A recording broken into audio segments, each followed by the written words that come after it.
Oke, kita mau ngobrolin soal stroke. Mungkin Anda mikir, ini bukan urusan saya, ini kan penyakit orang tua. Tapi, gimana kalau saya bilang musuh tak terlihat ini sebenarnya ngintai kita semua lebih dekat dari yang kita bayangin? Memahami dia bisa jadi kunci buat nyelamatin nyawa, bahkan mungkin nyawa kita sendiri. Ini fakta yang jujur aja bikin saya kaget. Menurut data Kemenkes, penyebab kematian nomor 1 di Indonesia sekarang itu stroke. Bukan lagi penyakit jantung, bukan kanker, tapi stroke. Dan ini bukan sekedar angka loh, ini peringatan keras buat kita semua. Jadi, apa sih sebenarnya stroke itu? Gini deh, bayangin otak kita itu kayak pusat komando seluruh tubuh. Nah, stroke itu terjadi waktu pasokan bahan bakar, yaitu darah yang kayak oksigen, ke pusat komando ini tiba-tiba macet total.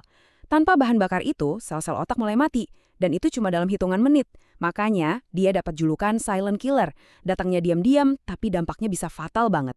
Oke, sekarang kita coba jadi detektif. Yuk kita bongkar siapa sih dalang sebenarnya di balik serangan stroke ini. Nah, coba lihat ini. Ternyata ada dua biang keladi utamanya yang bikin tekanan darah tinggi jadi merajalela. Gaya hidup yang nggak sehat dan tingkat stres yang kelewat batas. Kombinasi keduanya ini, wah, udah kayak nyiapin amunisi sempurna buat stroke bisa nyerang kapan aja.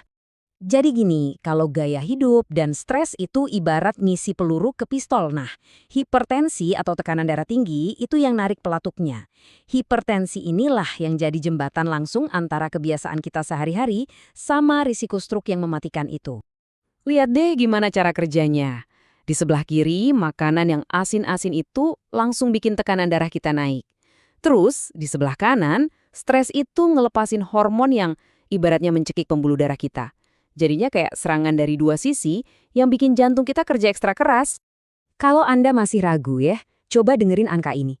Lebih dari setengah kematian akibat stroke itu disebabkan sama hipertensi yang nggak terkontrol. Setengahnya loh, ini bukan cuma statistik, ini bukti nyata betapa pentingnya kita ngontrol tekanan darah. Cukup deh kabar buruknya. Sekarang kita fokus gimana cara bangun pertahanan. Dan senjata pertama kita ternyata ada di piring makan kita sendiri. Hati-hati nih sama musuh-musuh tersembunyi ini. Makanan cepat saji, sosis, snack kemasan, bahkan saus dan kecap yang kita pakai tiap hari. Kita sering gak sadar kan?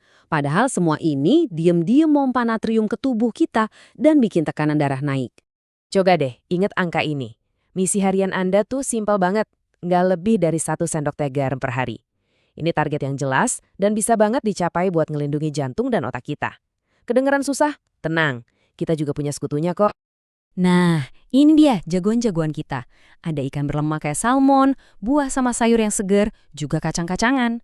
Satu tips kecil dari saya, coba deh ganti garam pakai rempah, kayak bawang putih atau jahe. Rasanya tetap enak, tapi jauh lebih sehat, dan justru aktif melawan hipertensi. Pertahanan kita nggak berhenti di dapur aja ya. Yuk kita lanjut ke lini pertahanan kedua yang sama pentingnya, kebiasaan kita sehari-hari.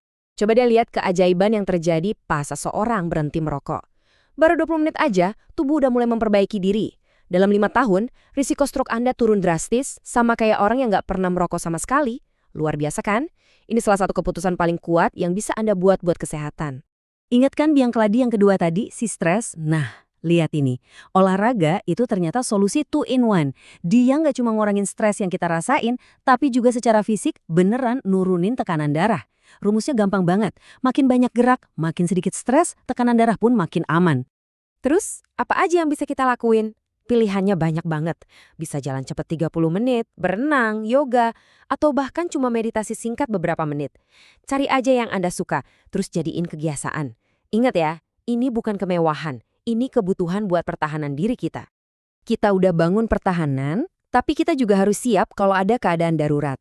Nah, ini bagian yang paling penting. Tolong perhatikan baik-baik. Mengetahui tanda-tandanya bisa menyelamatkan nyawa. Pertanyaan ini serius, bukan main-main. Jawaban Anda bisa jadi pembeda antara pemulihan total sama cacat permanen loh. Jadi, ayo kita pastikan Anda tahu jawabannya. Pokoknya hafalin ini. F-A-S-T. F itu face atau wajah. Coba minta orangnya senyum. Wajahnya miring sebelah nggak? A itu arms, lengan. Minta dia angkat kedua tangan. Apa ada salah satu yang jatuh? S itu speech, bicara. Suruh dia ngulang kalimat simple, bicaranya pelo nggak? Dan yang paling krusial, T. Time, waktu. Kalau Anda lihat satu aja dari tanda-tanda ini, jangan nunggu, jangan mikir 2 kali, langsung panggil bantuan darurat. Ingat ya, waktu adalah otak. Setiap menit yang kebuang, itu artinya makin banyak sel otak yang mati dan nggak bisa kembali lagi. Jendela emas buat penanganan itu cuma sekitar 3 jam pertama. Jadi tindakan cepat Anda adalah kesempatan terbaik buat penderita bisa pulih. Oke, kita udah bahas masalahnya, cara bertahan, sampai rencana daruratnya. Sekarang, bolanya ada di tangan Anda. Jadi, setelah kita ngobrol panjang lebar, pertanyaannya jadi simpel. Apa langkah pertama Anda? Mungkin mulai ngurangin garam hari ini? Atau coba jalan cepat 10 menit setelah ini? Atau mungkin cuma sesimpel nge-share metode FAST ini ke keluarga dan teman-teman? Pilihan ada di tangan Anda. Pertahanan Anda dimulai dari satu langkah kecil hari ini juga.